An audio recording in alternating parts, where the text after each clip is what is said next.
call the meeting to order at 6:01 p.m.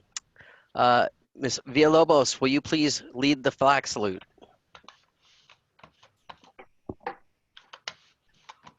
Yes. I pledge allegiance to the flag of the Of the United States of America and to the and to the republic for which it stands, one one nation, nation, under under God, indivisible, with liberty and justice for all. Thank you, and thank you, Elizabeth, for moving your camera over so we could actually see the flag. Ms. Campos, will you please take roll call? Yes. Trustee Bradall? Here. Trustee Brocchini? Here. Trustee Doggett? Here. Trustee Levin? Here. Trustee Villalobos? Here. Thank you. The district digitally records the audio and video portion of the meetings. All recordings are kept in the superintendent's office for 30 days and are available during that time period for inspection by members of the public on district equipment without charge. Item 2, public communications on special meeting items. Speakers wishing to address the board on the special meeting items, please submit your first and last name and agenda item you wish to speak on in the Q&A area of the webinar. Please do not submit comments or questions in the Q&A area. You will be called to address the board, your microphone will be unmuted, and you may speak up to 3 minutes. After you have spoken, your microphone will be muted. I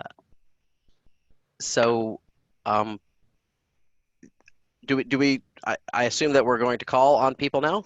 Yes. Right, so I'm just looking, and there are 94 participants, and in the Q&A, I don't see any open questions yet. Let's give it a minute or two. Yeah, let's do that.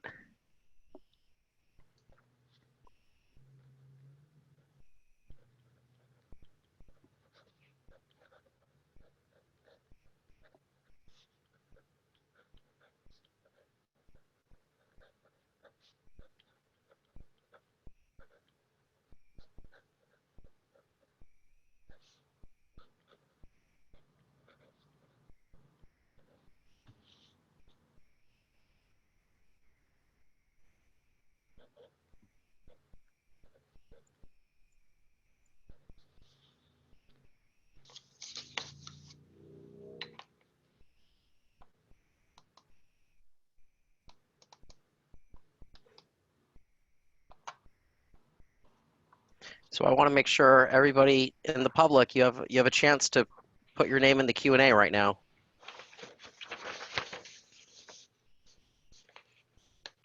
If you'd like to say something.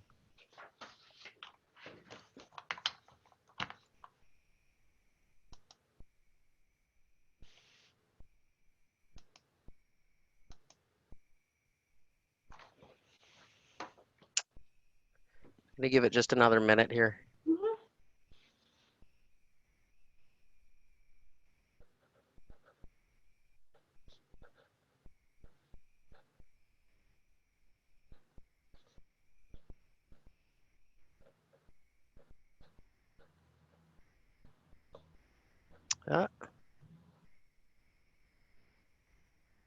So if one said, I just ask a question, or do I have to go on video? You don't have to go on video. You do have to go on audio if you want to speak.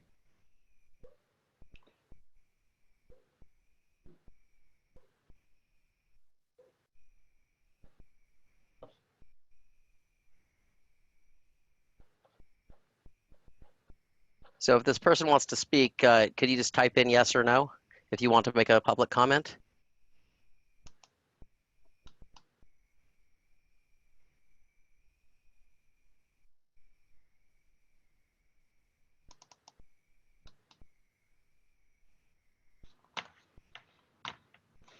Okay, well, I'm going to take that as a no. It says oh, yes. Okay, great. So, oh, tell people what you're doing. It started mid-pledge, not just silence. I'm not really sure. We're following the agenda. So right now it is public communications, and anybody who wishes to address the board on the special meeting items may. but they have to type their name in the Q&A. And as they do that, we can call them to the microphone and give them each 3 minutes to talk.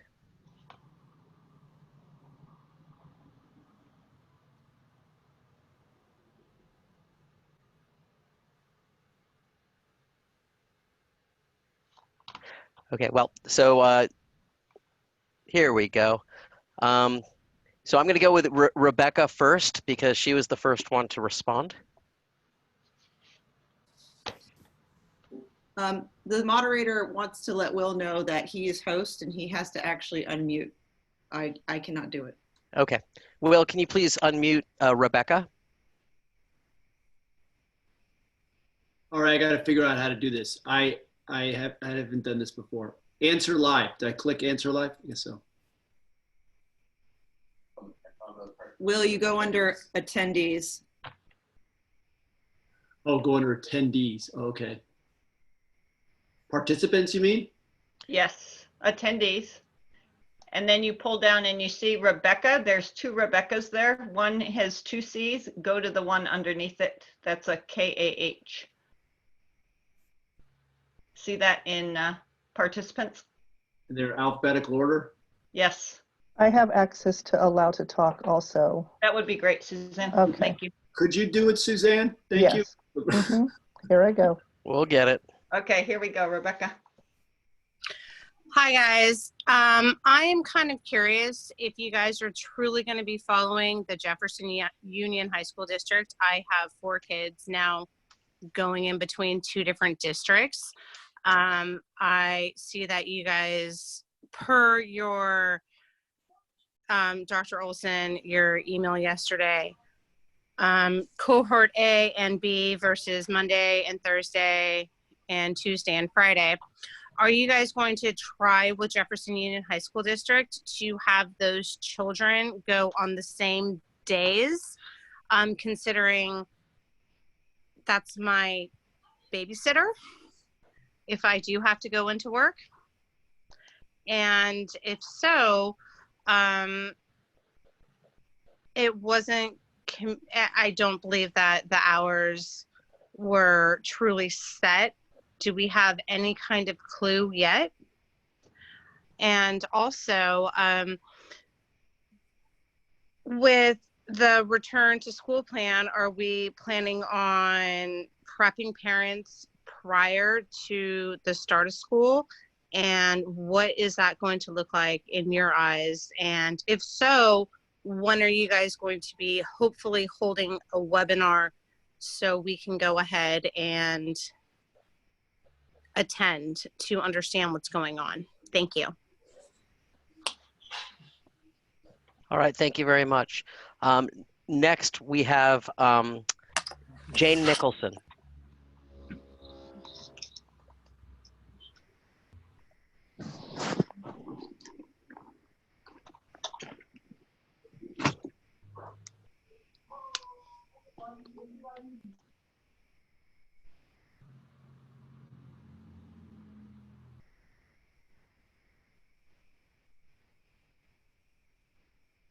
Okay, it's not allowing me to have Jane talk. It says she has a lower or an older version of Zoom. Okay. But I think I can promote her to panelist for the time being for her to speak. That would be great. Okay.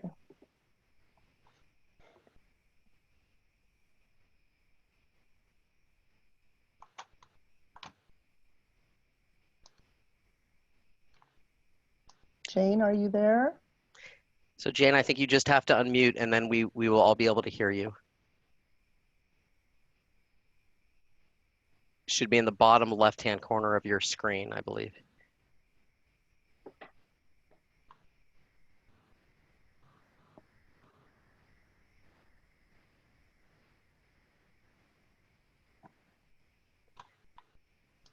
Jane, are you not finding your mute button? Maybe it's an older version of Zoom and the mute somewhere else, I'm not sure.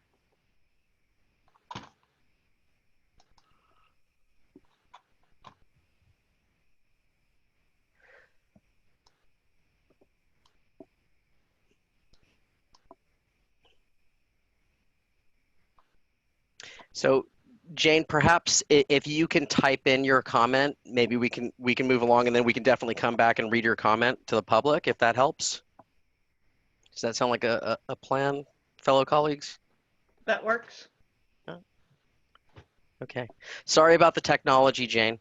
If you can type in your comment, that would be great. So Chrissy Connor, do you want to speak? The Q&A, we're using it just to take names, and you can speak.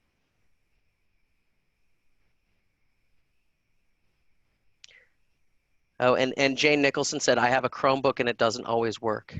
Oh, So there's also a phone number on the Zoom list if she wants to call in and be one of the phone numbers. that's a good idea. So you can try that as well. In the meantime, we're not done yet. We have a Rebecca, but it's Rebecca with 2 C's. So let's go with Rebecca. Okay. And then Chrissy Connor, please tell us if you would like to address the board in public comment. Can you hear me okay? Yes, thank you. Okay, I have 2 questions. One is, what is your plan for live Zoom meetings for students to attend in the mornings, especially if the students will be without internet access at a childcare facility? And the second question is, I know that there are some schools on the peninsula that are doing K through 2 hybrid, and the rest of the classes are all distance learning. And I'm wondering what you are thinking about for the younger students.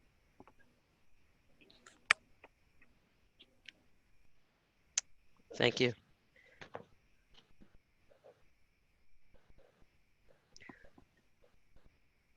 All right. Okay, great. Let's put thank you so much, Chrissy Connor. You are next up.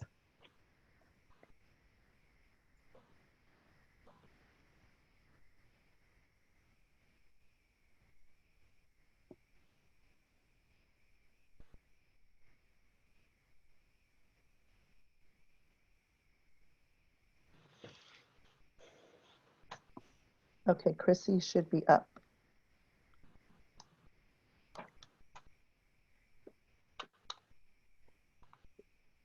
Chrissy, can you unmute?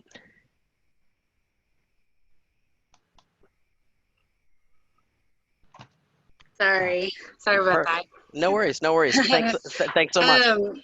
So I am curious, with my daughter is going to be in 7th grade, and she's special need, or she's in the STC class. So I'm curious on how the distance learning is going to work for services like speech and OT and etc. Is it going to be shortened like the springtime? And then I also have a kindergartner that's, or a 5-year-old that's starting kindergarten at Sunset Ridge, and wanted to see how the distance learning is going to work for him. And he also receives speech services as well. So how that's going to work. And that's all I have. Thank you.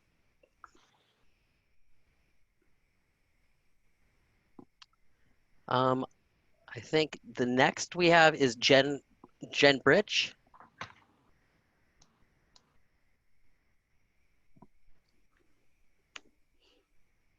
And Jen, forgive me if I got your name wrong, or if I pronounced your last name wrong.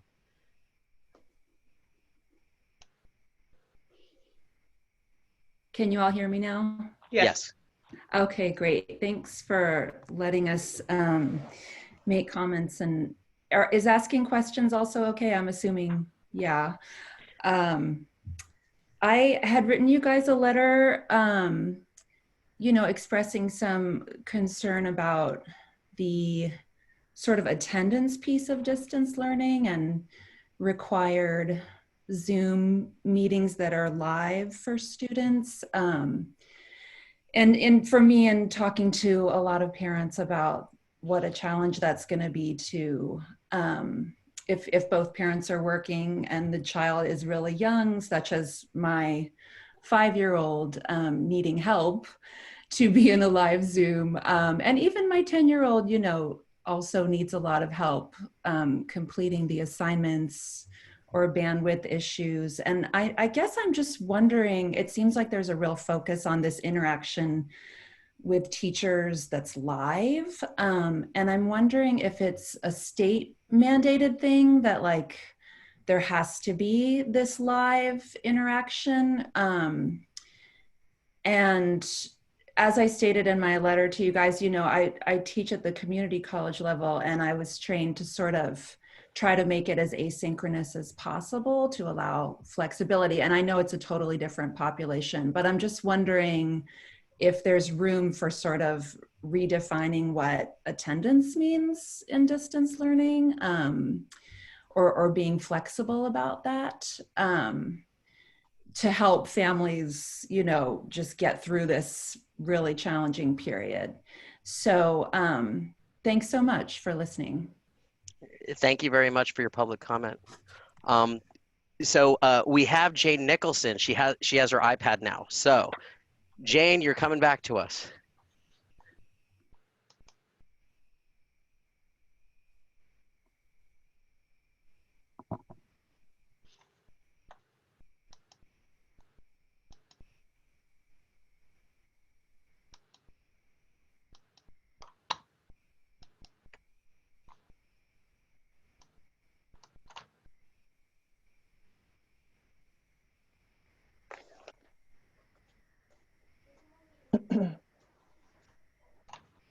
Suzanne, did you find Jane in the list? I have Jane in the list. I've asked her to unmute. Okay. I'm listening, okay? I want to listen to this. Okay, it's regarding school.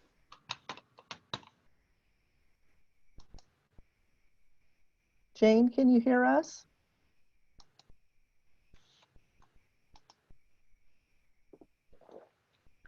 Jane's up, but she looks remarkably like Jesse's family. Yeah. Right? Yeah, I mean, I don't think that Zoom is doing something strange.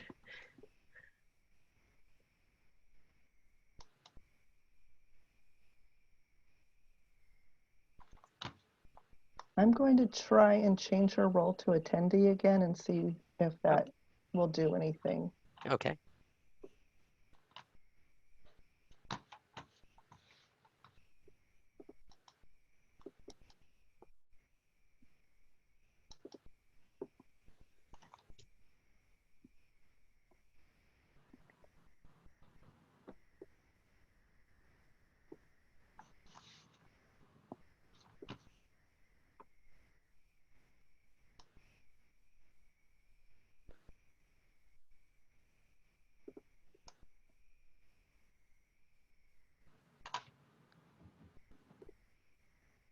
And I thanks. don't see her in either.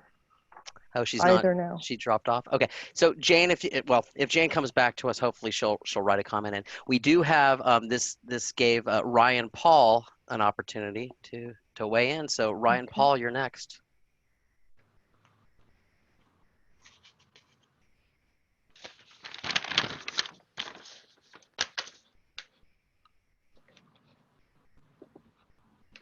Okay. Hey, all right. So I spoke last week as well, but I just want to sort of reiterate my enthusiasm for a complete distance learning program. I would feel a whole lot better if that was sort of what we were going for. And I have already opted for that with my kids. But I do want to know the way that it reads right now, it looks a lot like the focus is on return to school, and then once we meet the threshold for returning to school, then at that point we'll be choosing whether or not to be a full distance learning or not, or if I'm supposed to choose full distance now and have that be what my choice is. So I guess I'm confused as to when that happens, right? So if that means that I pick it now, do I pick it then? And what class am I a part of? And how does that all go down? And again, I do want to strongly reiterate my preference for a sort of evidence-based return to school, which it sounded like we were trending that direction. It feels a little bit like I don't know what the recommendation is going to be, which I realize that's not my job, and it's not your job to be completely transparent to me within days of a meeting. So I guess I would leave it at that question of when do I actually choose for my kids that it would be full distance. And I do appreciate the effort, but I do feel pretty strongly about the idea that we should all be distance. And I know that that means that there are a lot of people out there that this is really not the right plan for, and that hurts them financially, economically, and it's an unfair burden for the folks that are really struggling economically through this crisis as well. And I don't have a nice fix for that. I am a privileged white man, and I acknowledge that completely in that being my choice. And I'm not sure I have a great fix for it. I don't know that it's the school's responsibility, the district's responsibility. I think it's probably the city and the county and the state and the country. But to be realistic about it, as far as school goes, I really think we should be looking at full remote and ways to support that model rather than anything else. Thanks very much for your consideration. Thanks so much for your public comment. Okay. I think we have heard from everybody on the list except for Jane Nicholson, and hopefully she'll get back on and type something in to the Q&A. President Levin? Yes. She's actually back on. Oh, great. I could try to allow her to talk again. We're going to give Jane Nicholson another try here. Okay. Jane, can you hear us? Yes. Oh, perfect. Yes. It came up as to unmute. Anyway, I don't have, I'm back on my iPad. So my questions are, thank you for hosting this meeting. And do all the families have the option of distance learning or the hybrid? Like if, I mean, at this moment, or is it, you can only allow so many to do distance learning for the year and so many to do the hybrid whenever that happens, if that happens? My understanding is that there are going to be very specific teachers for the distance learning. And is there going to be, I have a 5th grader and a 7th grader.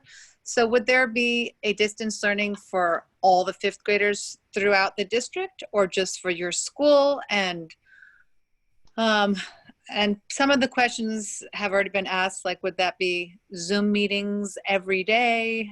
And that kind of leads into, I'm guessing that the distance learning teachers have special training or maybe more experience, and are our teachers being supported if we're choosing to be with a hybrid learning, for the possibility of going back and say my daughter gets assigned to whatever her teacher is, she's going to have her distance learning with her classmates. Are those teachers being supported with specific distance learning skills, training? And is that going to be standardized across the board? Like, mandatory Zoom meetings or not? That is, and then also for IBL, I have a 7th grader and she's going to have more teachers this year than she did last year.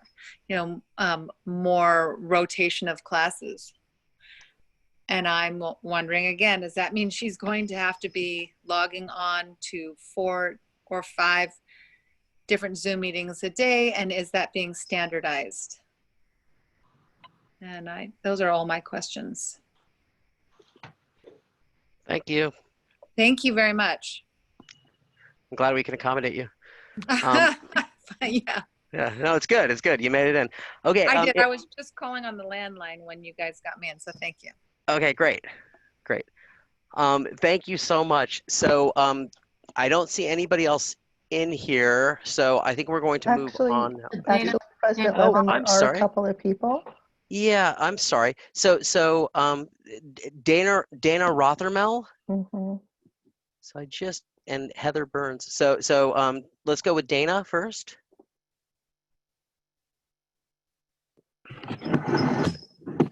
Okay, Dana, can you hear us?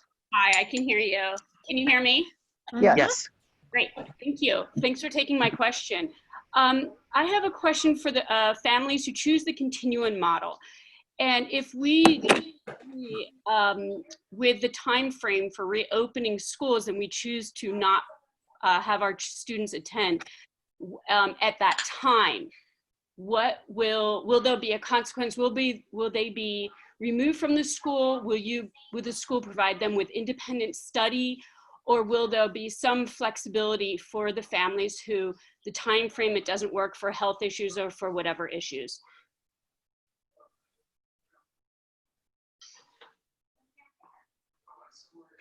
And that's my question. Okay, thank you. Thanks. Thank you for taking it. Yeah, absolutely. I also want to be clear that we in public comment we can't directly respond to questions, but hopefully you're going to stick around and some of these questions are going to be answered. Okay. Perfect. And I see you taking notes, so that's awesome. Thank you. Absolutely, absolutely. Okay. So we are down to Heather Burns, and I'm sorry that I missed these. I must have scrolled too quickly down the list.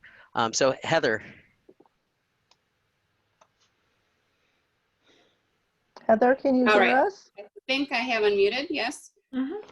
Okay, so I actually had, one of my questions was the same as the previous caller, so done. It was about, yes, if we are to choose the continuum model and then determine that when the school district says, yes, it's time to go back, but our family, for whatever reason, might determine that we feel unsafe, what would the consequences be? And then my other question is, I just want to understand a little bit better about the distance model, the full distance model. In particular, for students who receive services both for, well, I have one child who has,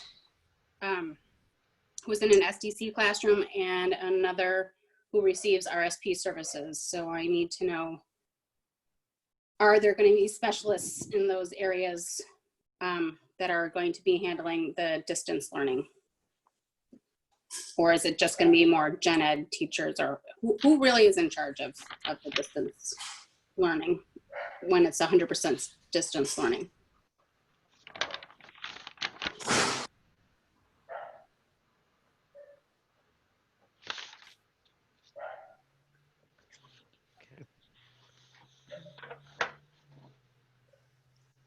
All right. Ms. Campos, did you see anybody? Oh, Michelle Dion.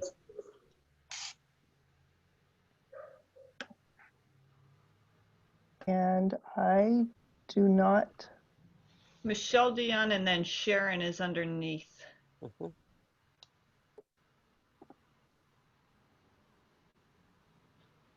But I don't see Michelle Dion on my list of attendees. Oh, she's got a, it's a phone number. It's 852-3064-1990. Okay. So I think she must have dialed in.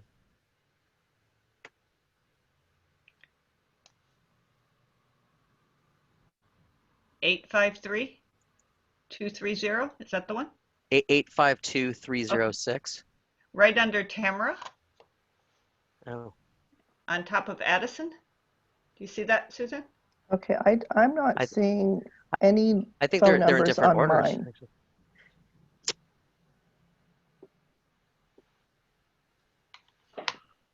There's not a number for a person who's here. Let me just see this list. Interesting. Yeah, I'm not able to see. Okay, I see.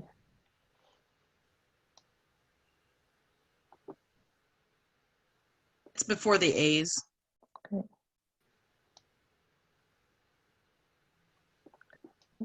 Okay.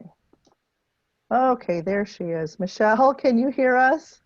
I can hear you. You hear me? Yep. Good job. Fabulous. I just wanted to say I was there for last week's meeting. I spoke last week.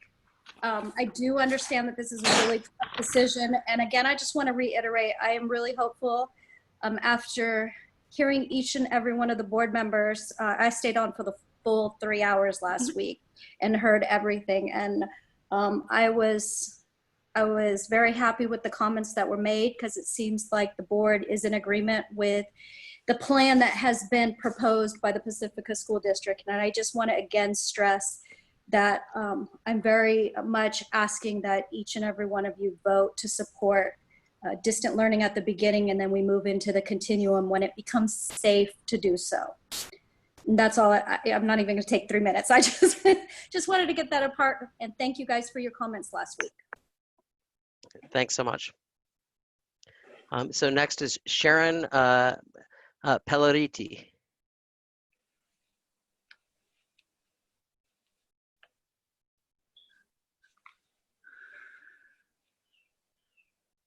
Okay, Sharon, can you hear us?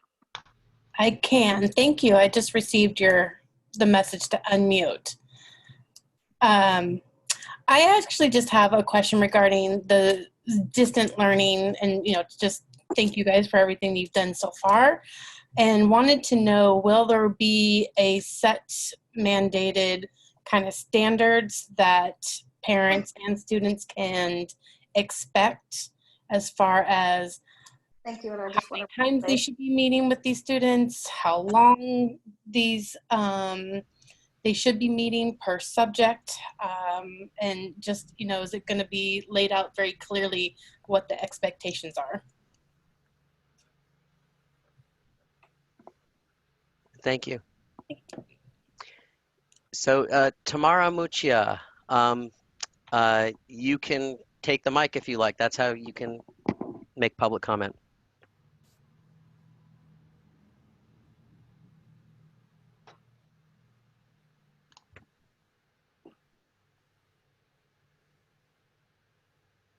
I don't see Tamara on the list. Oh.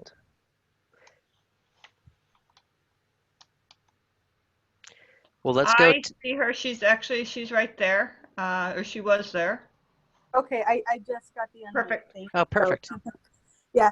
So similar to a couple other people, I have a child who has accommodations. He has ADHD, and last spring was a very unsuccessful spring for us because of the not standard schedule and things being a little crazy, as some teachers had Zoom, some teachers had Google Classroom. And so I wanted to know, was there a standardized plan for that, or any kind of help for kids who have accommodations? So that's question one. And then question two, my son really wants to be back on campus because he misses his friends, but we have an immunocompromised adult in the household. And so even if you don't vote to start the school off distance only, which I hope you do, we would want to start the year that way. But if the pandemic seemed to be getting better, would we have the option to switch back to on campus or not? So those are my two questions. Thank you. Okay. Jamie Morganti, did you want to make a public comment?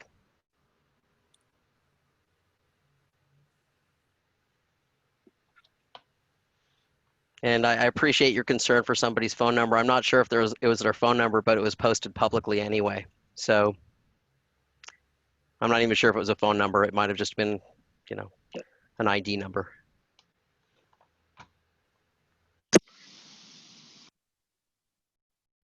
Thank you, Jamie. So is there anybody else that my colleagues think we might have missed? I think we made it through. And Jane, you're unmuted right now. Jane? Or Jamie? Jane. Yes, Jane Nicholson. Oh, so sorry. That's all right. No problem. Let me see. I was just. There you go. Thank you. Thank you. Okay, so I think that we are going to move on. And thank you all for your questions. And please stick around because, in fact, our first item is going to be possibly answering several of these questions. So let me get on with the script here. The district values the goals provided in our Local Control Accountability Plan, LCAP, and Strategic Plan. All of our district board agenda items are tied to these goals. One or more goals are listed in the description of each board agenda item. The details for each of those district goals can be accessed on our Agenda Online public page or by visiting the district website, www.pacificasd.org, under District Administration, Board of Trustees. So item 3A is the draft return to school plan for the 2020-2021 school year. Superintendent Olson.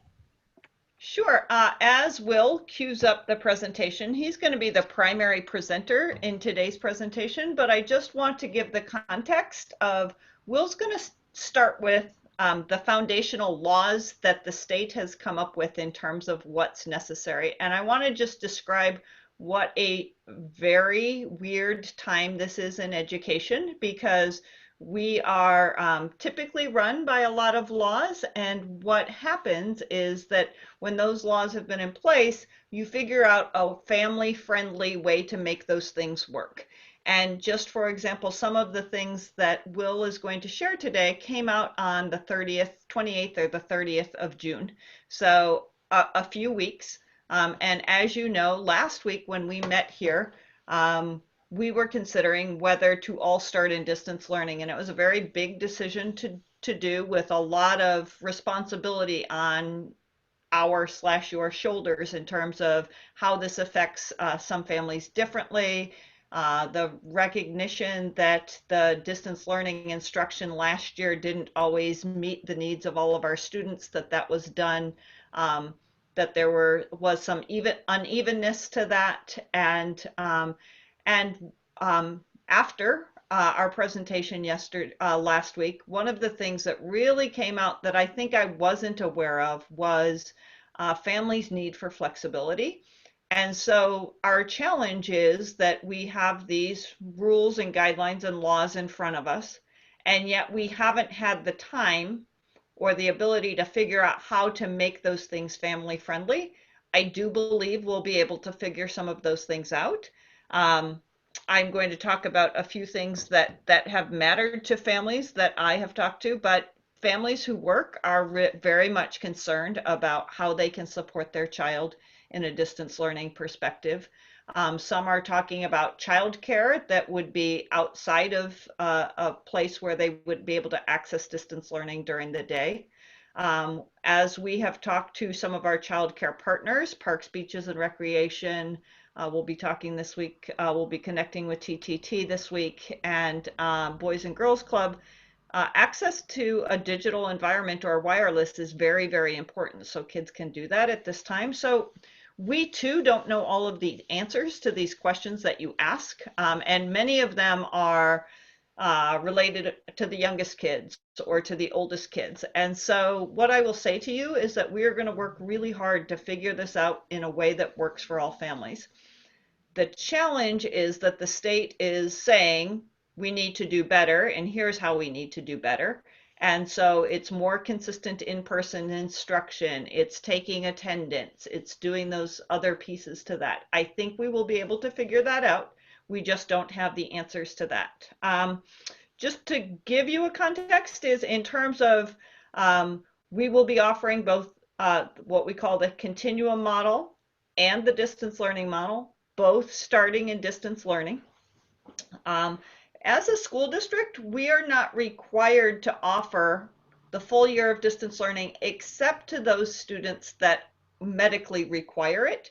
However, in the spring, as we were thinking about our return, we knew two families that it would be very important to have that option. And so we will offer that.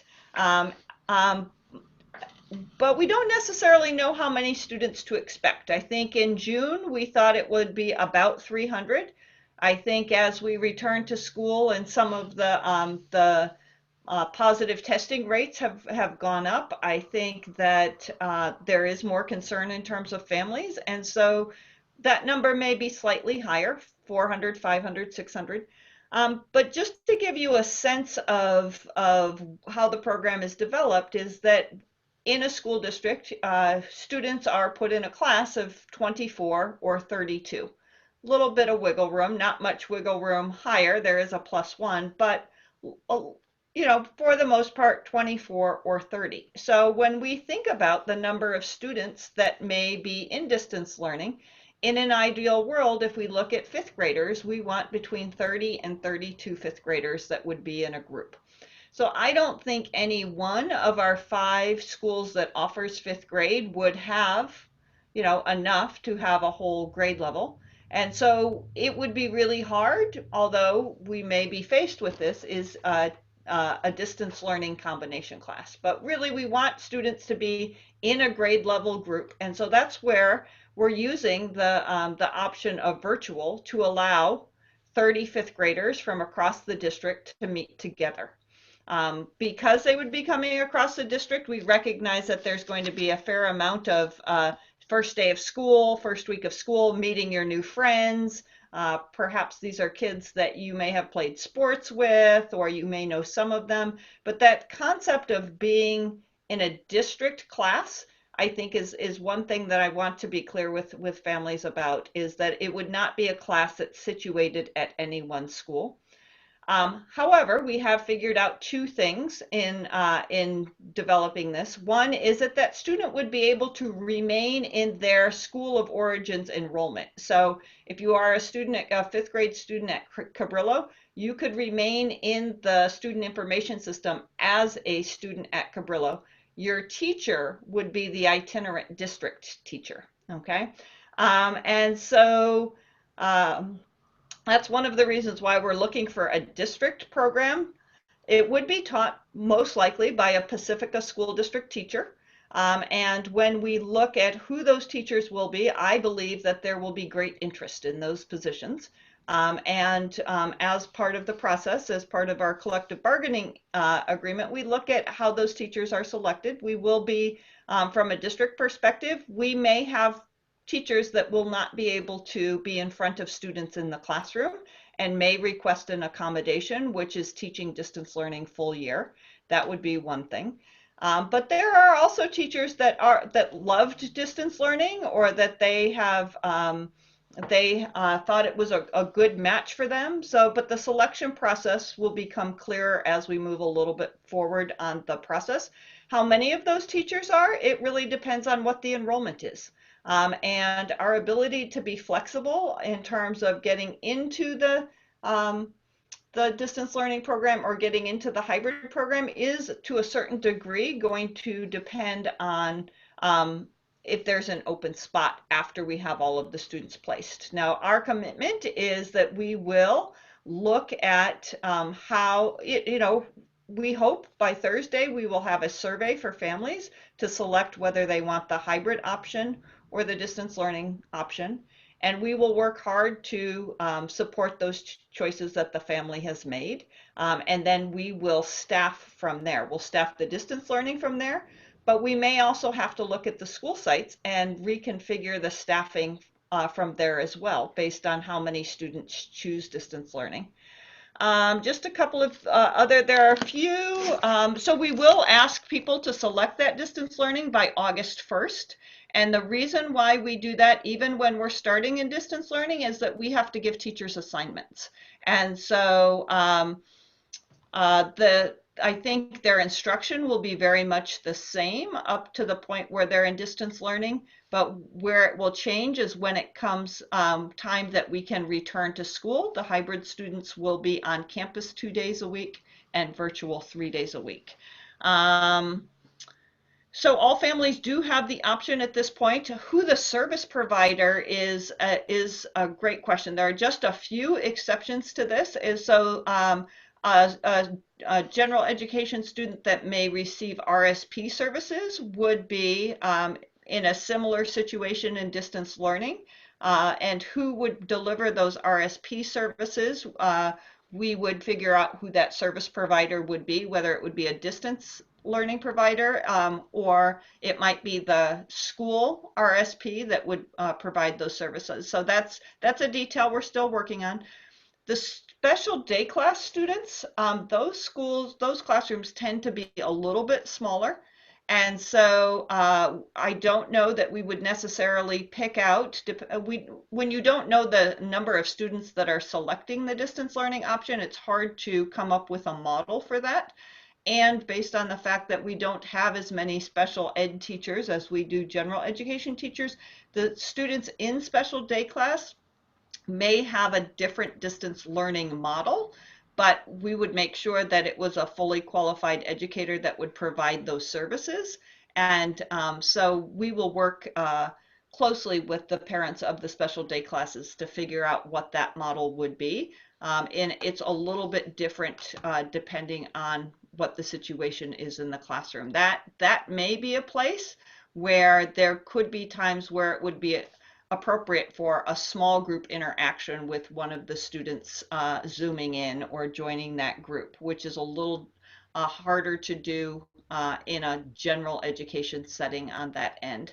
I'm just kind of going through some of the questions that get through here. Is that later today we're going to talk about students returning to their school. I talked about the student information system. And then I have plenty to say afterwards, but I think I'm going to let Will get started and we will follow up with answers to any of your questions that you may have following the presentation. All right. Can everybody hear me? Yes. Okay. Just to kind of put it in context first, what Heather was mentioning was this is Senate Bill 98, which initially provided 3 options for providing instruction in 2020, 2021. There's the in-person instruction to the greatest extent possible, the distance learning option, and in the hybrid instruction model through in-person and distance learning. Now, Pacifica School District is proposing 2 instructional models, the full distance learning model, and then the continuum learning program, which is a program that goes from distance learning to hybrid to full return to school, depending on the circumstances and depending on when we'll be allowed to be back on sites.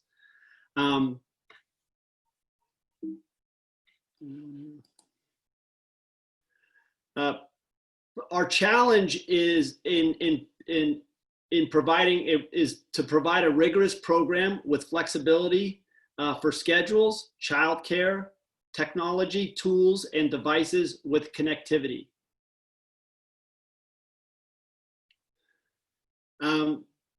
Based off the requirements of Senate Bill 98, distance learning shall include those listed on the screen: access for all, a content aligned to standards, the support for students not at grade level, IEP services for special education students, integrated instruction for English learners, daily live interactions with and between students for monitoring, instruction, and connectedness, and in regular communications with parents and guardians.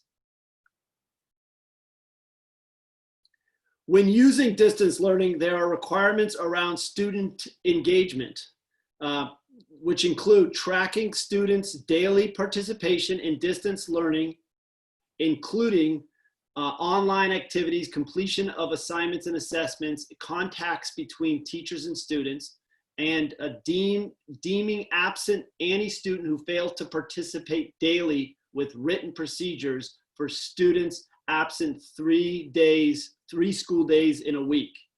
And in keeping weekly records documenting the synchronous and asynchronous engagement for each school day, And then also regular communication with parent, guardian regarding student progress.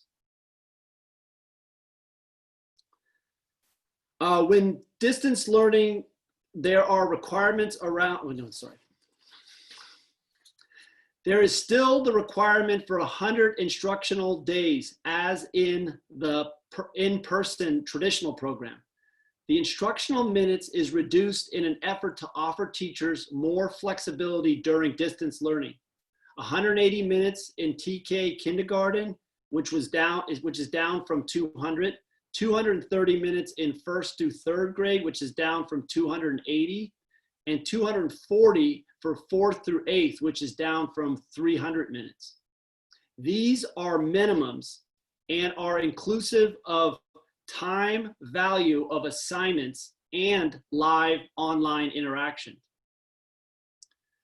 There should also be a set and communicated daily and weekly schedule for students to follow that includes live synchronous work time, independent or asynchronous work time, lunch and breaks, student check-ins and office hours, and then also, which is not on that list, parent office hours for families. The content within distance learning is in alignment with the continuum program model. High leverage standards by subject and grade level will be selected as focused standards across grade levels across district.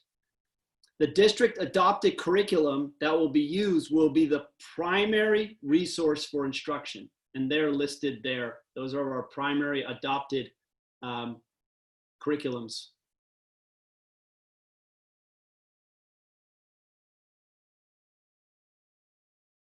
For students who are not performing at grade level and students with exceptional needs and foster care and homeless students will receive additional virtual support. English learners will be provided designated language instruction in addition to integrated language support. And students with social emotional needs will receive additional supports.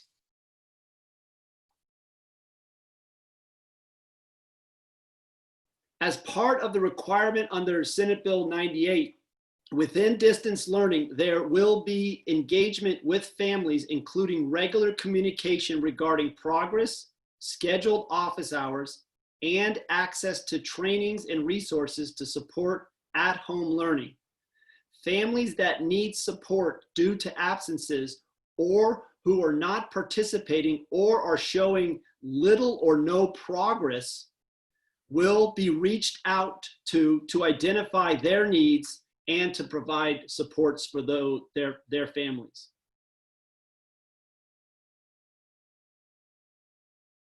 So our next steps. What are our next steps in developing the distance learning program? We need to decide on the high leverage standards by grade level and content area. We're going to be providing professional development for the teachers to support that that next step. We're going to collaborate with teachers who attended the San Mateo County Office of Education's Summer Distance Learning PD to determine best practices for virtual learning. We are going to determine instructional technology tools that will be utilized by staff, students, and families. We need to determine content resources that will supplement the primary resources based on collaboration work done with the instructional technology work group. And then we also need to, along with all of this, we need to plan professional development in as we start the distance learning. And then I don't know if Heather, if you want to speak to these, I can, or would you like to? I'll do that. So one of the things that we just know is a week ago we were planning for a safe return to school, and just about Monday evening or Monday afternoon is where we started to think about all starting in distance learning. And so the communication hasn't moved as quickly as our move from returning to a physical school to the distance learning program. So we need to be able to clearly communicate what the program is, and I plan to spend some tomorrow answering many of the questions that we've received from both the parent advisory and over this period of time, and putting those on as frequently asked questions. And we are developing a survey for the staff of for the families to decide between choosing the continuum program or the distance learning program. One of the biggest questions they have is, would my student be able to return to their school in the following year? So we're going to address that with our next item. And can they remain as a part of their school? We don't want to lose that connection. And I think we can support that in most cases. We are going to ask people to make a decision by August 1st. And the reason being is that we need to build the classes and match the staff with them. And then the classes will be formed or adjusted based on the enrollment. So say if at one school a large number of students are no longer in the enrollment, we may need to restructure the class configurations at that school.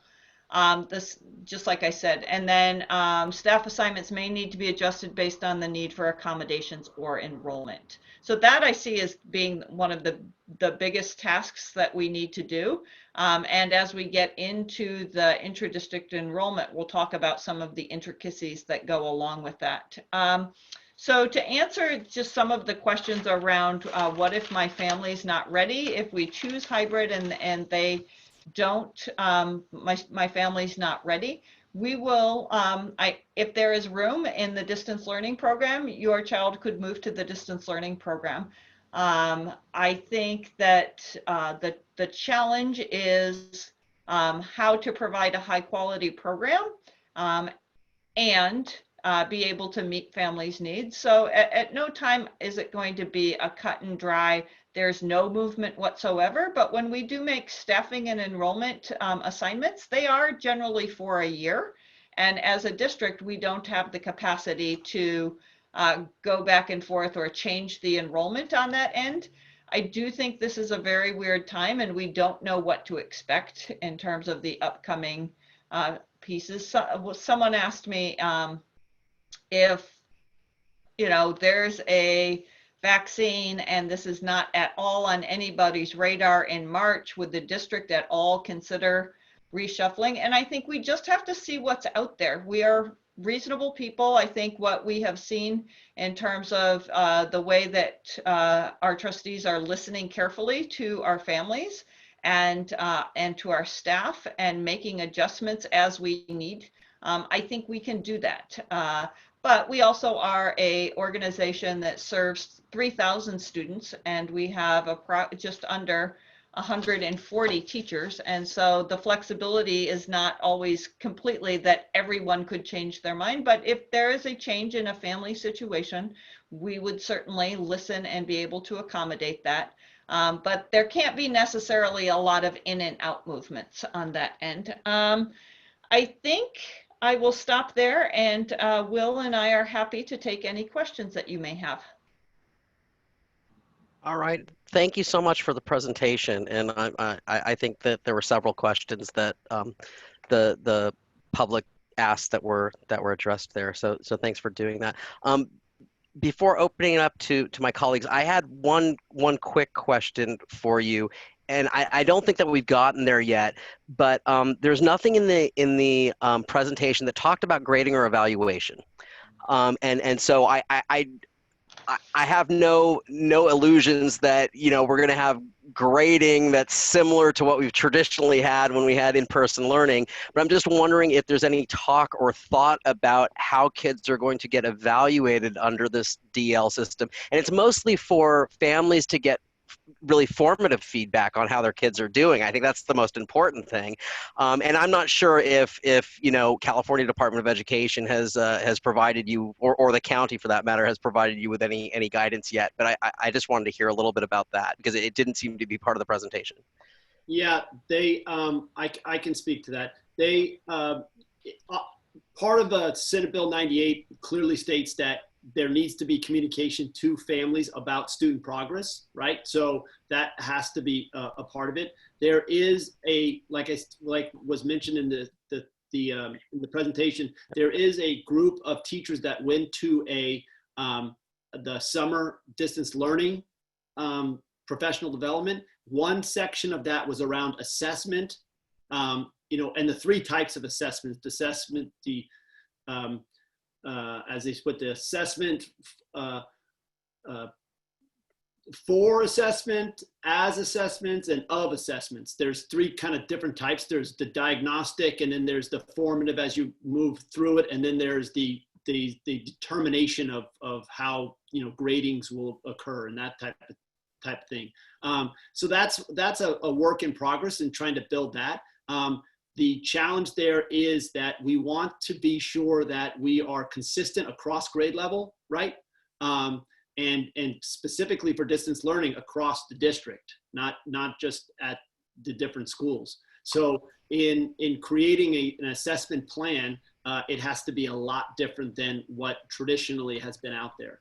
But it is something that we're working with. We are meeting with many of the teachers that were part of that distance learning professional development, and I know that we'll get some ideas from that. And also the California Department of Education actually has a handbook or a guidance around assessments that we'll be looking into also. Our initial goal is to determine what those pre-assessments will be, meaning right when the students, when the school year starts, what are those pre-assessment tools that we'll be using to assess those students to determine where they're at, and then to build a program off that.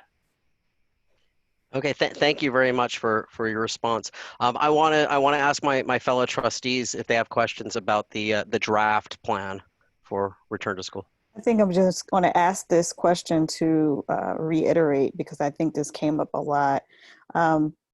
The distance, if for parents who do choose the full distance model, they will not lose their place in their school if they, you know, choose that full distance and they want to come back for next year or to their same school. I just want that to be reiterated, because I saw this come up a lot in the emails, and I want to dispel any rumors that your child will not have a place in Pacifica schools if you choose the distance model. So perfect. I'll answer that one. Is in our next item, we are going to vote to have a 1-year change to the intra-district enrollment administrative regulation and the exhibit that would permit families to return to their first school, to their school the following school year.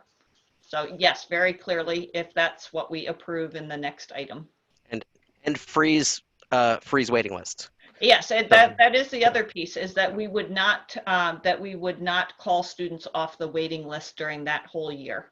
So that waiting list would be frozen. And then if I can ask, with the distance learning, they would have a different teacher that would not necessarily would not be the classroom teacher from their school.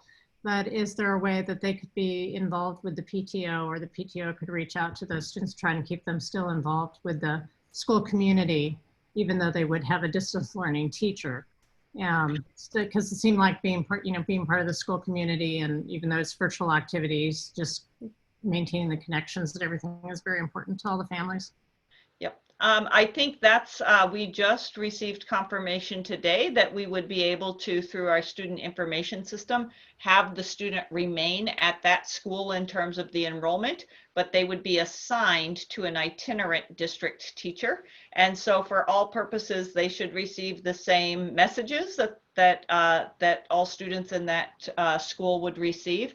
I think the next steps, actually, we even had that question around PTO presidents. So if a PTO president's child chooses full distance learning, or that family chooses full distance learning, can they still be PTO president of that school? And they can, because they would remain students of that school. And so I think we're going to have, I hope, if this works out in the best of both worlds, is that we can have both a connection to your school, but then you would have connection to students throughout the district. And I think in this virtual world, how do we use that opportunity to have fifth graders across the district come together, or have kind of projects that go across the district? So absolutely, they would remain a part of their school. Good question.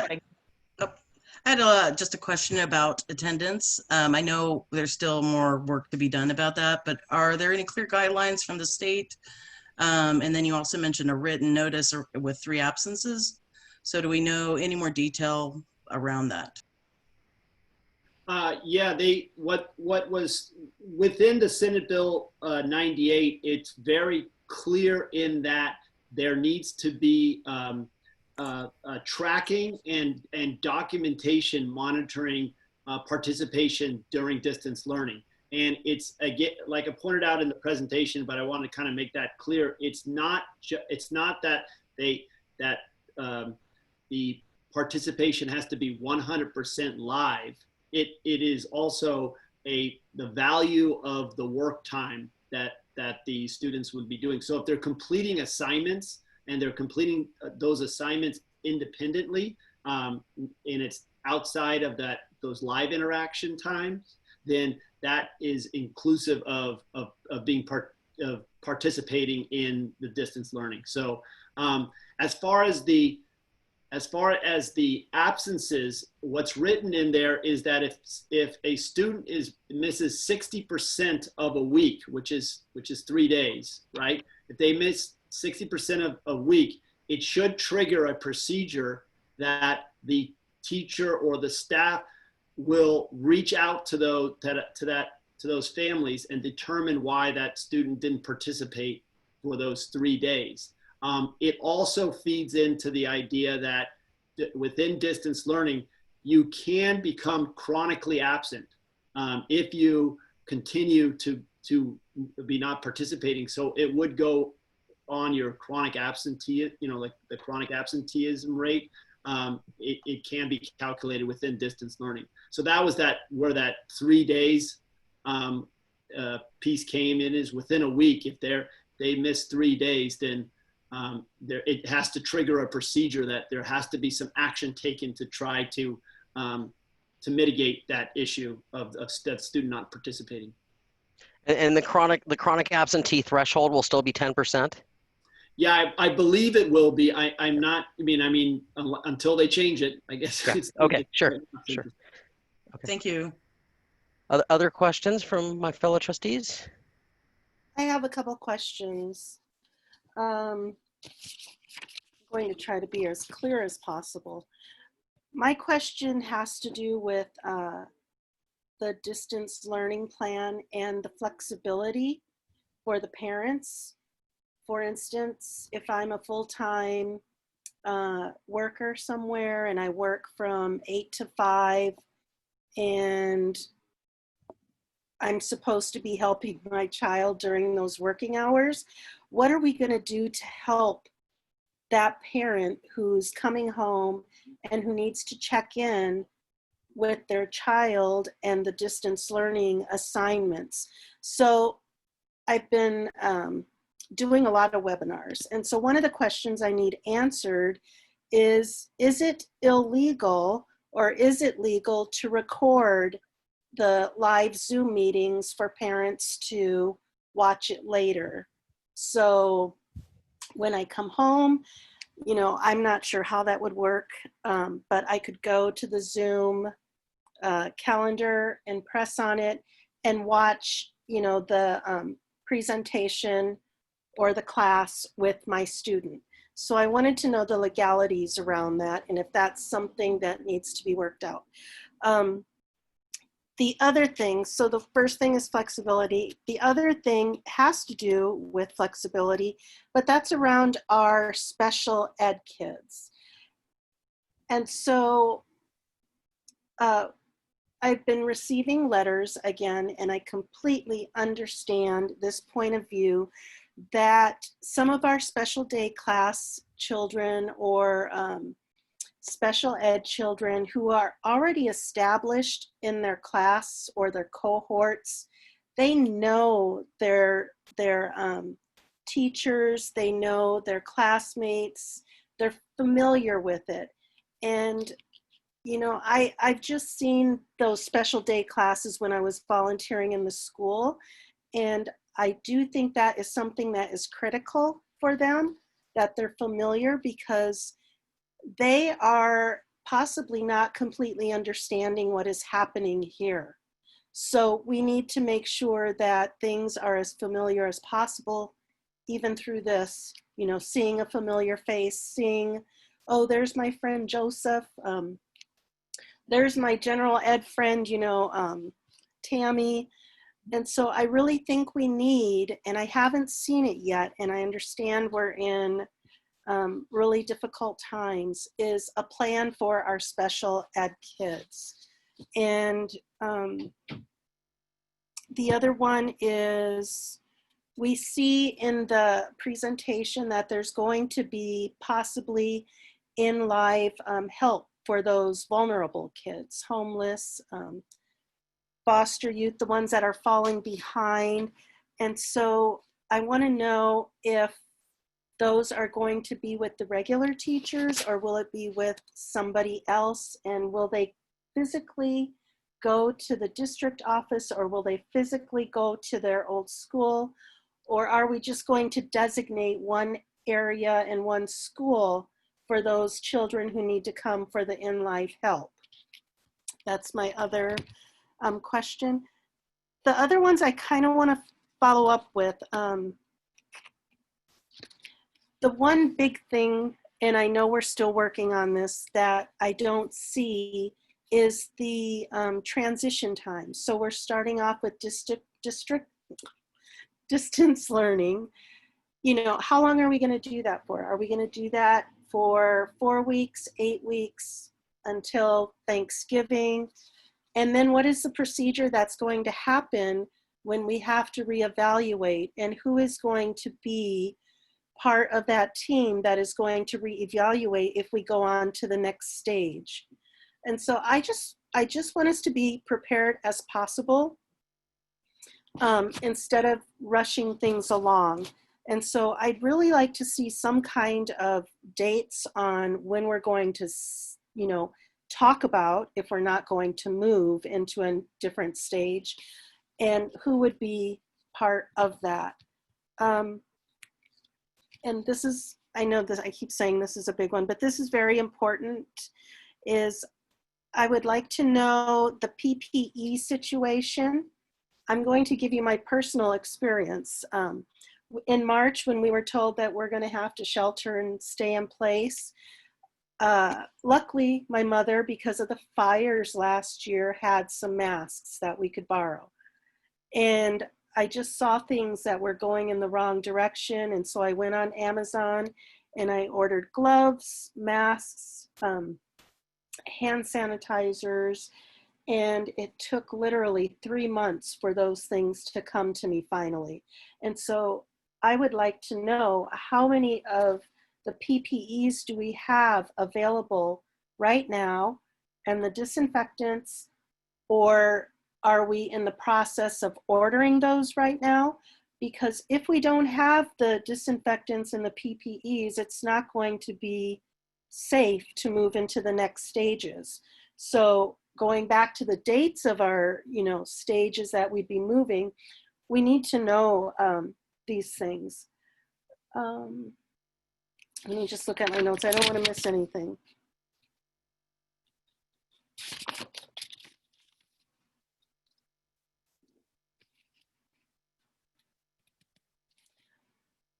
And then I guess I would just like to end with the social emotional support for the vulnerable kids, and trying to just keep them with their cohorts or their teachers or the classes that they would have had this year, instead of, you know, cutting them off and putting them into a brand new situation. And so I'm not sure if that would go into our next part with the policies. So I guess I'll just wait for that. So I will get started on the answers, and I'll maybe start from the back of the questions that you asked, Laverne. So are you, I guess I have some questions about what you want for in terms of separating students, not putting them in a district distance learning program. Can you tell me more about what your thinking is with the students that are the vulnerable and separating them? Mm-hmm. What I mean by that is trying to keep some of them together who are familiar with each other from the previous year, the previous classes, so that it's not a complete shock when everybody that they see is somebody that they don't know. Got it. Okay. Okay. But with the understanding is that it's our interest to put fifth graders that are doing distance learning together, or fourth graders that are doing distance learning together, right? I don't know if I understand your question. Oh, so when we make the classes, we will make them based close to our class sizes that we have in a in-person class. So 24 for the primary, and between 30 and 32 for the 4th through 8th grade. And so when we look at it, really will depend on what the enrollment is, but it's our interest, or I think just from an educational perspective, is if we can keep grade level students together, that helps the students receive one grade level's worth of content. It helps the teachers teach one level worth of content. And so our purpose of putting students in a virtual class together is to have the grade levels together, as opposed to, say, taking I think I actually probably can't quote the people who said this, but at one point somebody said at their school they had a 4, 5, 6 grade level.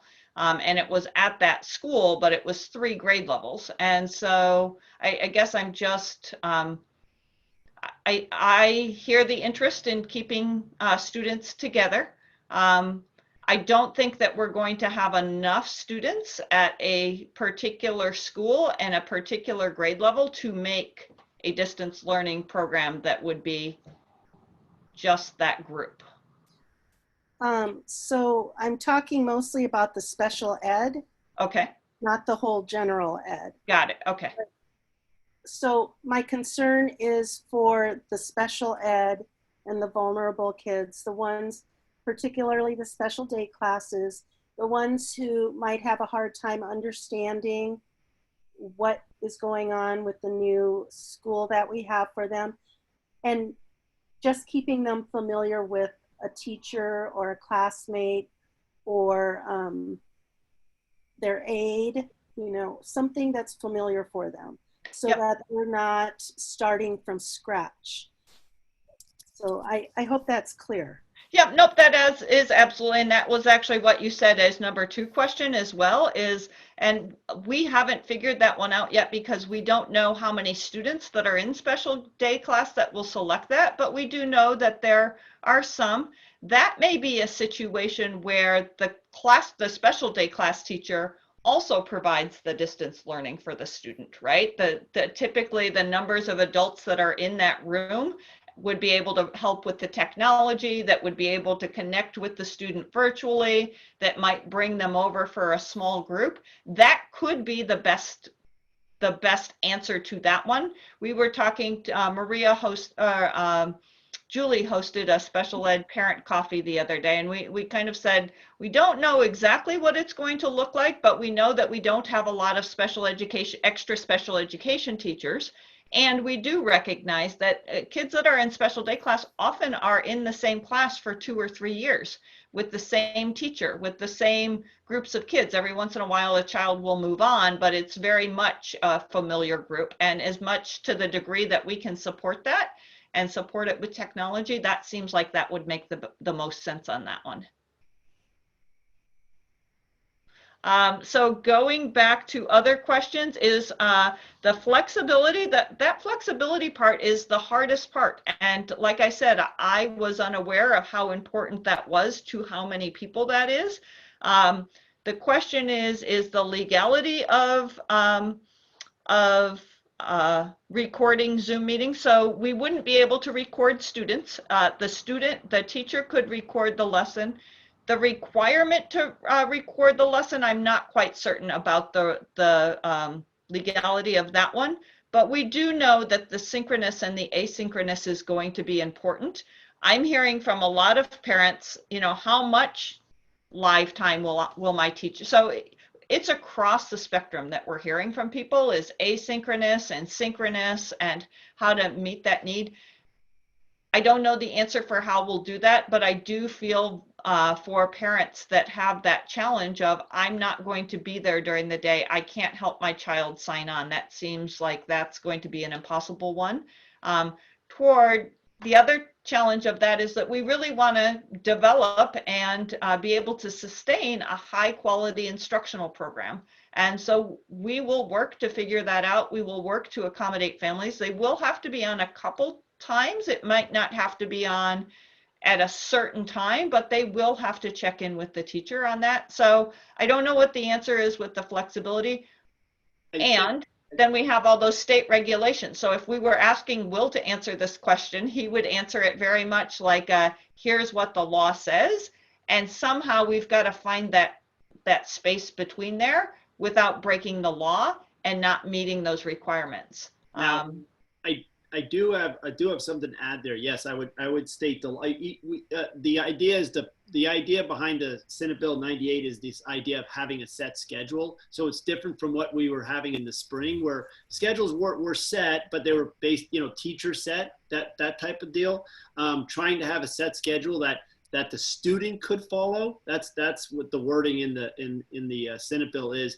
But I think it's also this idea is that if a parent knows that this is the schedule and maybe that schedule doesn't work for them when the live interaction is happening, that's when they would have time to connect with or find time to connect with the teacher and say, hey, this is not working. How, you know, what can I do? What can we do a little bit differently that we still honor the schedule or honor that we have these certain times for these interaction times between teacher and student, but that also address the needs that you're having with your families. So I think the idea is first to have some sort of set schedule, but also to be able to have the flexibility to make some adjustments to that so that you can support these families' needs. That's how I see it kind of playing out. And I think that it also supports having a set schedule also supports if you're providing other services for those students and especially during distance learning, if other staff is providing those services, they know the schedule that is occurring in that distance learning schedule. So they're able to create schedules within that schedule to support those families and students.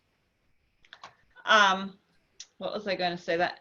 The other thing that parents are asking for is they'd like the schedule in advance so that they can see what that schedule is for the week and that they could look at how they could fit parts of that in there.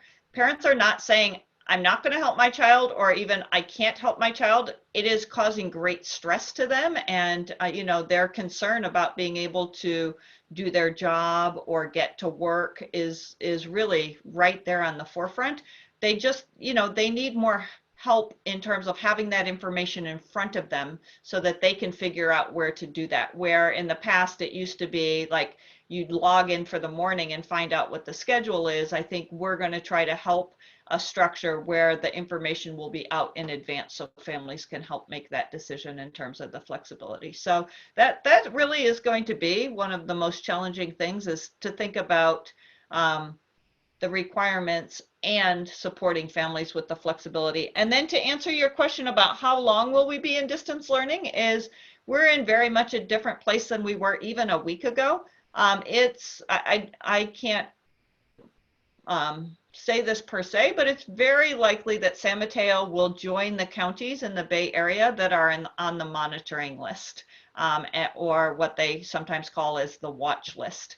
And then if that is the case, we don't, then we have to wait until we get off that watch list, and then there would be 14 days before we would return to school. So it was one of the, you know, we will come up with a plan, but it's a little bit less urgent when that is going to be the deciding factor by the, that's from the governor's guidelines that went out there. And technically San Mateo is still not currently on that watch list, but I think that it may happen in the next week. So.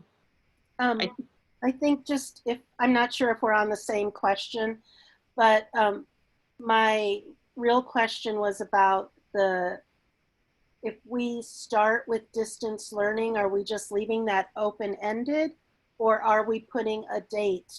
So for instance, we start distance learning and then by Thanksgiving, before Thanksgiving break, we look at everything. You know, do we have a plan to schedule something where there's a group of stakeholders that are discussing if we're able to move on to the next stage? That's what I meant about distance learning, is we're starting with it, but when do we plan on talking about when we're going to move into the next stage and so on? I mean, I know our window's pretty short, but I think it's important to have, you know, the stakeholders talking about, you know, maybe November 1st, I'm just picking a date, you know, coming together and looking at all the data again and deciding, well, we were planning on moving to the 2-3 days a week, but, you know, we've gone up in cases and now we're at 8% positivity. So we can't do that. We need to continue on with distant learning and push back the date again. And so that's what I was asking for as far as clarity. You know, is it just open-ended, or are we going to put some dates in there so that we can revisit it and talk again about if we're moving forward? I think on August 8th, by or August 5th is our board meeting in August, I think we will have some clarity of where San Mateo County sits at that time. And then we can present a timeline and a plan based on that information. I think it would be a little bit premature to set that when we're kind of just on the precipice of possibly being on that monitoring list.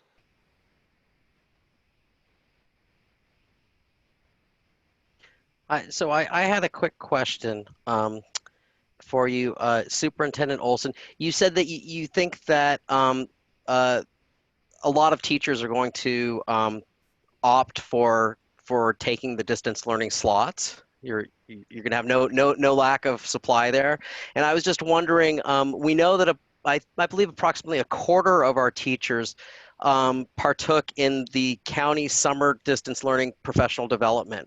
Are you going to give priority to those teachers that actually took the professional development for those slots? That's a great question, because we were just actually talking about that in our meeting with LSEA today in terms of what would that process be. And to a certain degree, in our collective bargaining agreement, there is a process for determining how transfers are selected.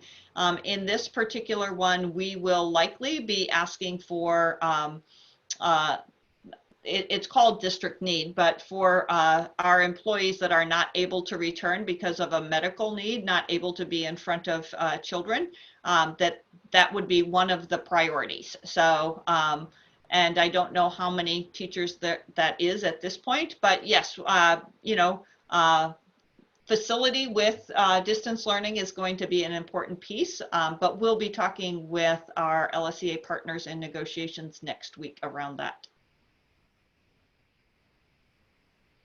Okay, thank you very much. I guess I wanted to also steal a play from Trustee Doggett's book earlier tonight, and that is I wanted you guys to reiterate to the community that in particular our special education students are going to be served by qualified certificated special education providers. Absolutely. That because I thought that I heard that during the public comment that somebody was a little unclear who was going to be providing, you know, services to their student who had special needs. Yep. Our special educators will perform some of those services. I think in our parent meeting that we had both Thursday night and on Friday with a number of special ed parents, there were some concerns about the way some speech therapy was delivered. And so we're interested in learning what the shortcomings were around that and look at how we can solve some of those issues before it becomes another problem. So just kind of looking, like acknowledging that things were less than perfect in terms of our distance learning 1.0 and how can we make them better in distance learning 2.0. So there are some very, in terms of some special ed services that don't translate well to the distance learning perspective. And so we'll figure out what those are. It may be a place where when it is safe, having some of those students come on campus in a very small, secure, safe way that some of those services could be delivered. So I think that's a challenge that I know that Julie is going to work through. Julie Carrillo is going to work through with the parents around learning what the shortcomings were and learning how we can best do it in either a virtual environment or as we look at supporting our students that have needs that aren't getting met virtually, starting to look for solutions to that. Okay. Thank you very much. I wanted to say one more thing quickly, and that is I share Trustee Villalobos's concern for our most vulnerable students, but one population that hasn't been discussed or even mentioned tonight is really our English learner population. And so Trustee Villalobos's concern for particularly those targeted supports also goes for the EL students. And I want to make sure that we're really reaching out to those families because quite frankly, they probably have a more difficult time navigating the system in general. And now the system is completely changing, right? So I think we're going to have to be extra vigilant about making sure that we're keeping up with the progress of those students and offering appropriate targeted supports. And so I'll step off my soapbox now, but I just wanted to put that out there. Very important. Thank you, Jesse. Yeah, I don't know if I was saying vulnerable, but that's, who I meant as well. Sure. Do we have a plan for Spanish speaking to help them in case they need it, the parents, how to navigate or how to use? How did we do that last year or this, a few months ago? And then you did, when you were talking, something else sparked in me. And my sister is an occupational therapist, and she has to get tested once a month. And so I'm just wondering, like in our returning to school presentation, I didn't see anything about testing either. And I'm just wondering, is that something that we can do, or is it something that we can't do? And how we plan about going, and doing the testing too for the employees. I do know for her, it's required that she does it once a month since, that's the scope of work that she does. But I just thought of that while you were talking about the therapies. So I will answer that question, and I'll ask Will to answer the question about supporting English learners and Spanish families that speak Spanish. But that is actually going to be one of the hardest parts about coming back to school is that, and it does depend on if we're in a monitoring situation. But as you come back from a monitoring situation, there is a need to test employees, and ideally so that you would test all employees within a month. And in San Mateo County, that is one of the biggest struggles, is having enough tests available and who does the tests. And so I don't have any easy answer to that. We will follow all applicable laws that are out there, but should our county move into that monitoring situation, that will be perhaps a delay in terms of being able to return to school.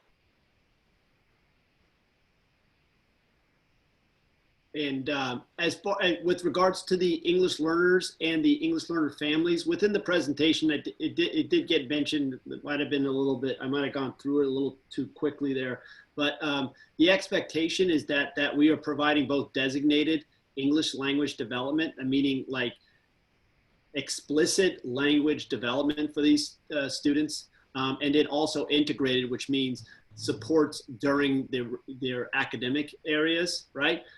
They would be obviously part of the social emotional supports, the additional social emotional supports based off need. As far as the families are concerned, we're going to be really leaning with the community. And this has been something that has occurred when we were back in regular school, or as Heather put it at one time, real school. No, not anymore. But we leaned on not only the community in helping us with translations and supports, but also within our own staffing of being able to reach out to these families and identify the needs, because that's really the biggest first part is gathering, is getting these families together and communicating with them and listening to them and hearing them out as far as where their needs are. And like Jesse was saying, I think they're probably doubling down in that we're in a new distance learning, world. So those families will be actively, proactively reaching out to them to support them, along with just the regular when the teachers that have those students in their class or on their list, they're going to be obviously doing their part in supporting those targeted students, to ensure that they're being successful. So yeah, but we're going to be with the families. We're going to be really leaning on the community. I mean, there are members of our community that speak various different languages and have been in the traditional school sense been supporting those families or helping to support those families, usually through just communications and making them aware of resources and supports. We'll continue to do it that way, but we'll be doing it in a distance learning way or a virtual learning way. So.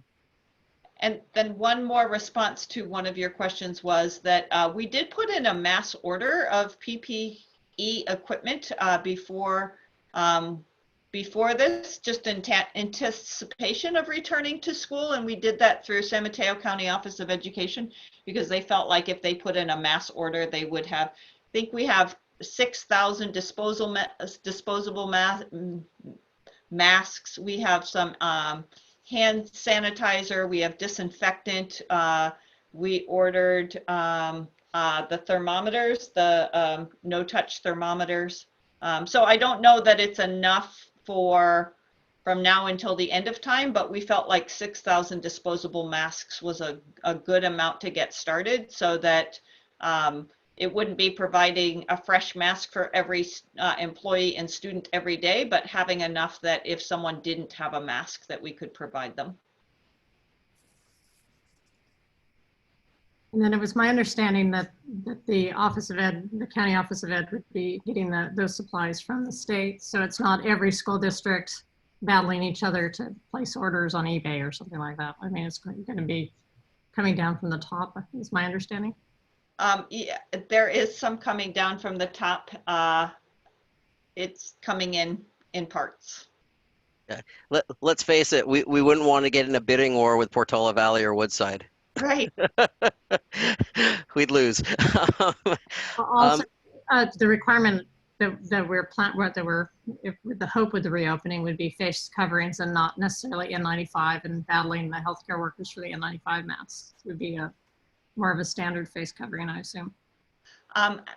Correct. There were a few situations that we talked about in our work groups with special education teachers, where maybe you might be closer to a student, or if that student wasn't able to mask, that might be where we'd have that more aggressive, more protective kind of mask. And then we also talked about maybe a employee having a mask and then also a face shield in those kinds of situations. So doubling down on the protection if the student didn't have a mask on.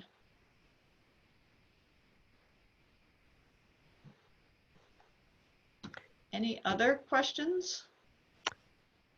I don't have a question as much as just a clarification, and I want everybody to really be clear on this. I'm pretty sure, you know, what we're dealing with here is you guys have been working really, really hard to put together this plan. There's a reason why this is called a draft plan. It is draft as of right now, and you're going to continue working on it.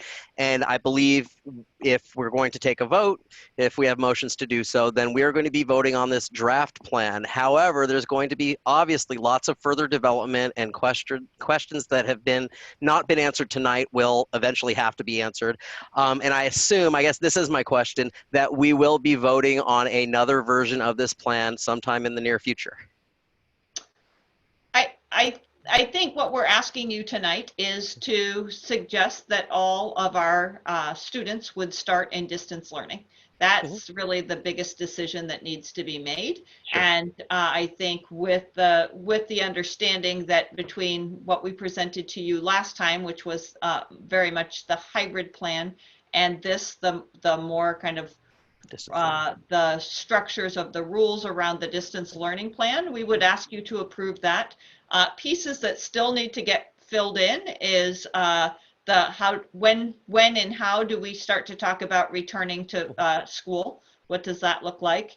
I think when we meet again on August 5th, we'll not by the time the board agenda is posted, but we will have some sense of how many students are selecting distance learning versus the continuum plan. So we'll be able to talk to you a little bit more about what that structure would look like. We'd be able to say a little bit more about what the professional development would look like. So I don't know that there's ongoing voting per se about a plan, but I think it's an evolving plan is what I see that as. And that we will continue to bring you information as it gets updated. But in order to start in distance learning, I think it's important that we approve this plan. Yeah. Okay. Yeah, I just wanted to give our constituents some reassurance that questions will be answered eventually, and everything is being worked on as we speak. You know. In fact, I find it hard to believe that we'll be talking about much else for the next 3 to 4 meetings. I think this is going to, take a large part of that. Great. Okay. Can I just say one more thing? Talking about the English learners, I don't know where we are as far as our staffing and hiring right now for aides or front office people, but if we could get some people who are bilingual in Spanish, I think that would be very helpful. I know where I work, one of the front office ladies is the attendance specialist, and she's also bilingual.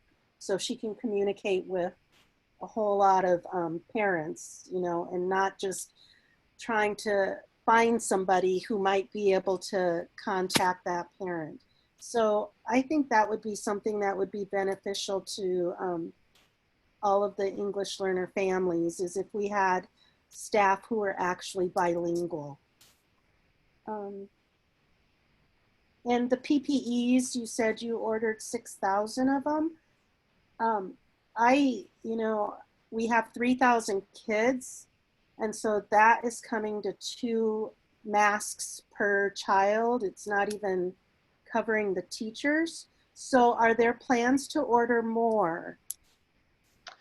We saw it as being an ongoing, this was to get us started, but it really was with the understanding that a teacher might have 20 masks in their classroom, and it would be with the exception of someone had forgotten them. So I think I saw Will at one time in the last month came to work without his mask. There was one here for him, right? So it really would be the exception. For the most part, students and employees would wear a mask that they brought from home that would be washable, and just building that culture in there as opposed to providing a mask for every student every day.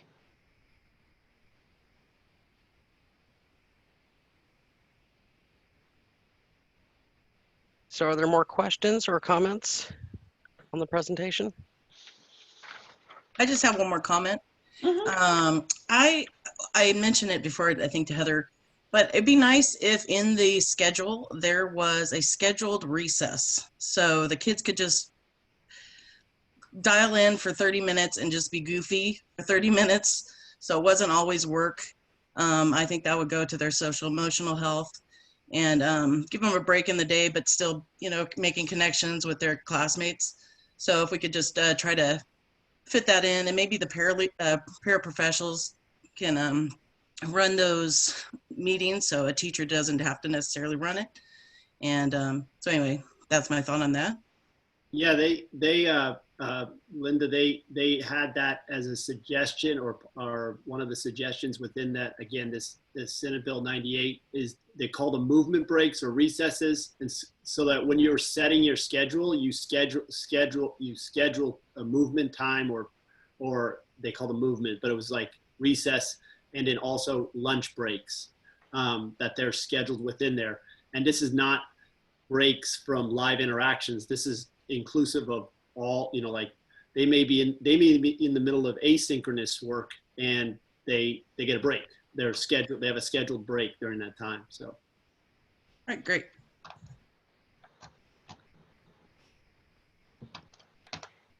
Any other thoughts?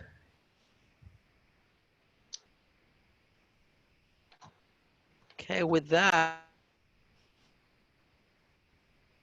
I'm sorry, I muted myself inadvertently.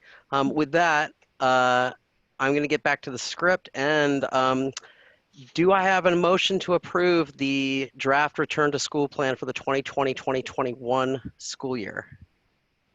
I'll motion to approve. Do I have a second? I'll second. All right, Ms. Campos, will you please take the vote? Yes. Trustee Burdall? Yes. Trustee Brocchini? Yes. Trustee Doggett? Yes. Trustee Levin? Yes. Trustee Villalobos? Yes. Board passes 5-0. Thank you. Thank you. Okay, item 4, board bylaws, board policies, and administrative regulations. Item 4A, intra-district open enrollment policies. Superintendent Olson.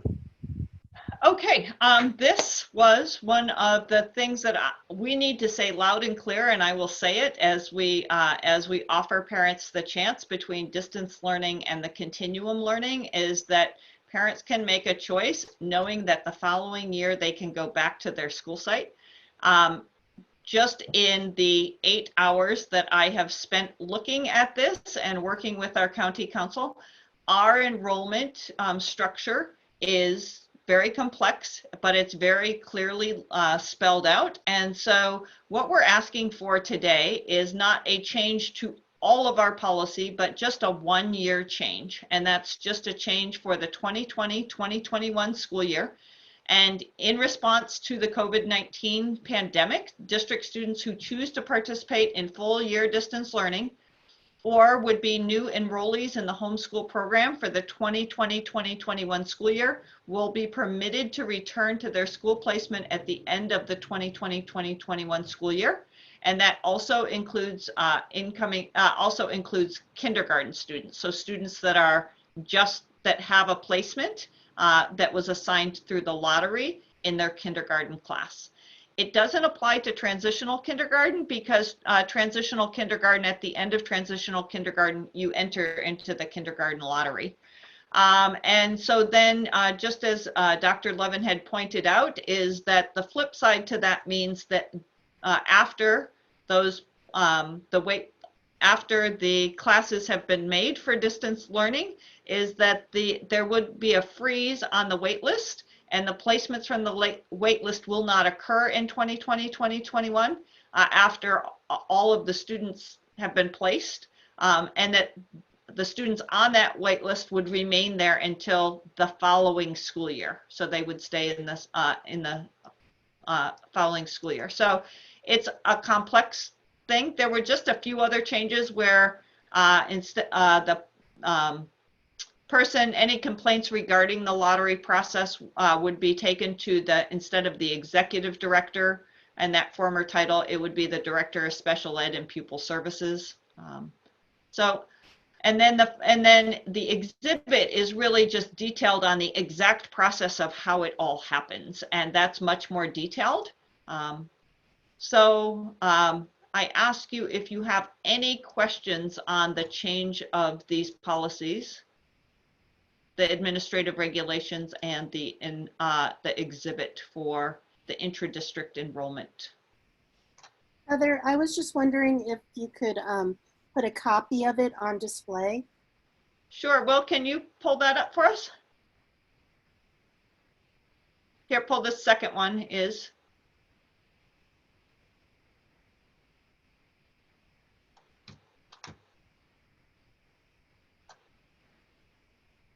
So I've highlighted the things that were changing, or they would be in red, and this would be just for a 1 year only policy change.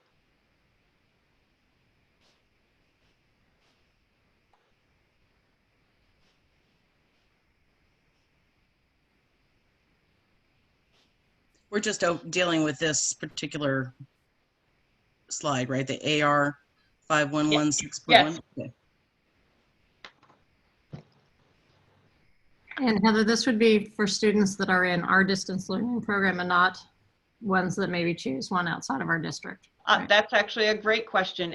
I will check to make sure that it says that in here. I was very aware of that. Students need to remain in our district.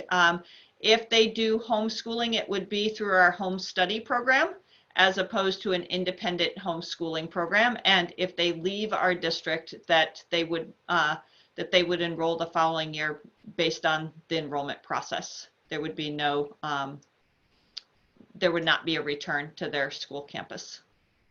Thank you, Elizabeth, for calling that up. I have a question. If someone transfers in from out of the district, where would they be placed? So their placement would be a temporary placement. It would be a temporary 1 year placement at one of the openings that we had at one of our schools. But we'd be very clear with them, and probably, and we'd have them sign something that is, I understand that my placement is only through the end of the 2020-2021 school year. Okay, thank you.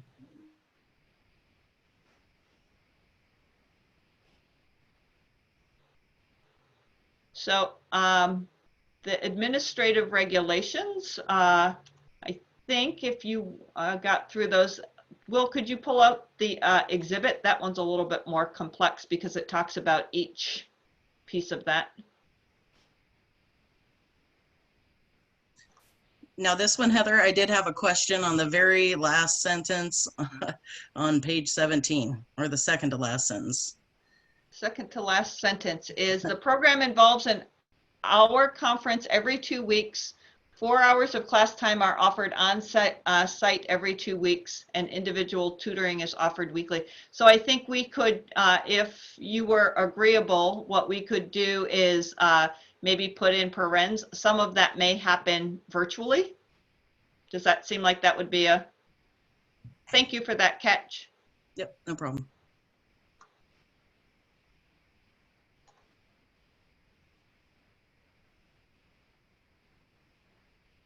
I think when you dig through the exhibit, you understand how complex this is and how many different moving parts. And this is only one of the many things that happens in distance learning and coronavirus that just takes hours and hours of thought and review.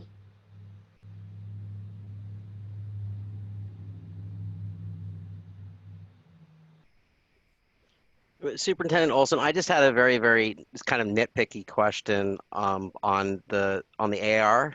Mm-hmm. And it's on the second page. And I just wanted to know, there's a highlighted bit that talks about, it says it's on page 2, the second complete paragraph. And that right there. What do you mean by revisited there?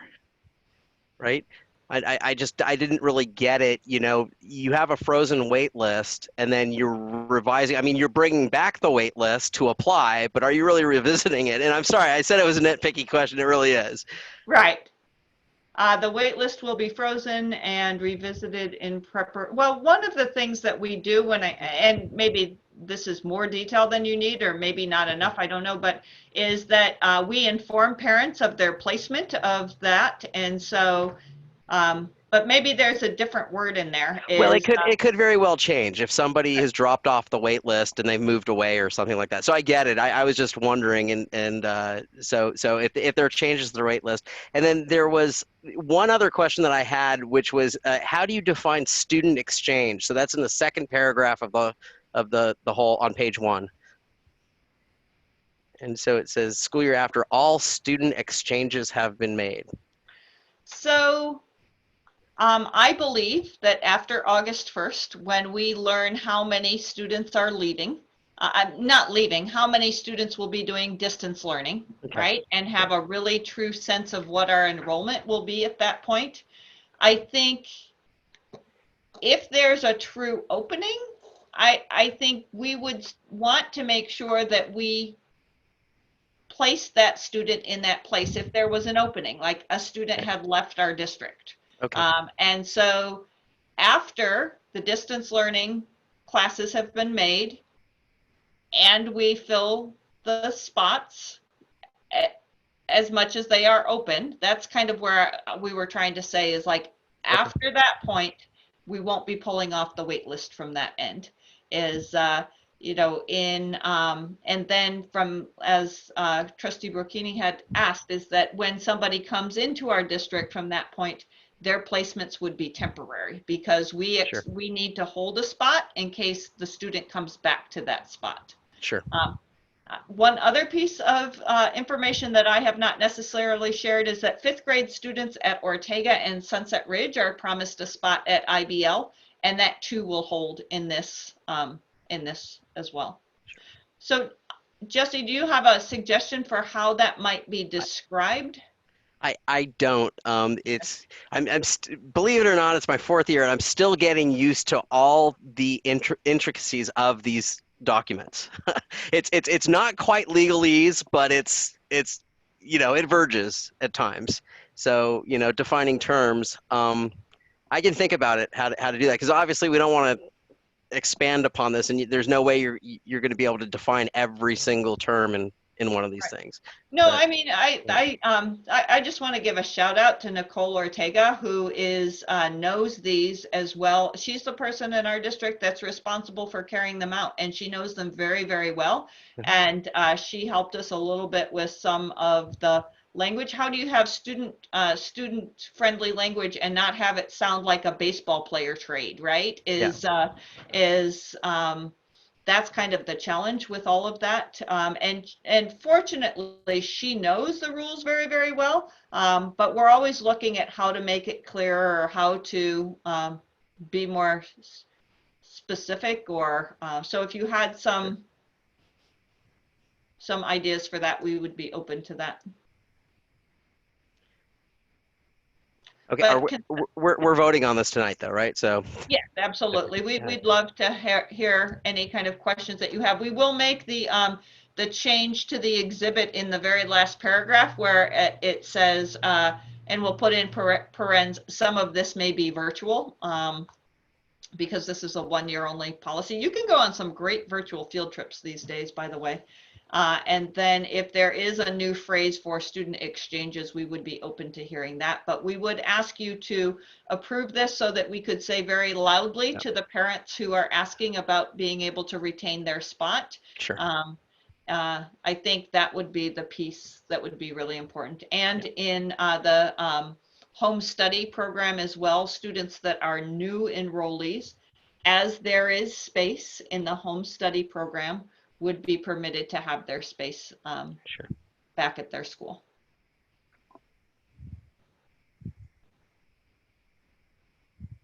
You need a motion to approve? We do if there's no further discussion.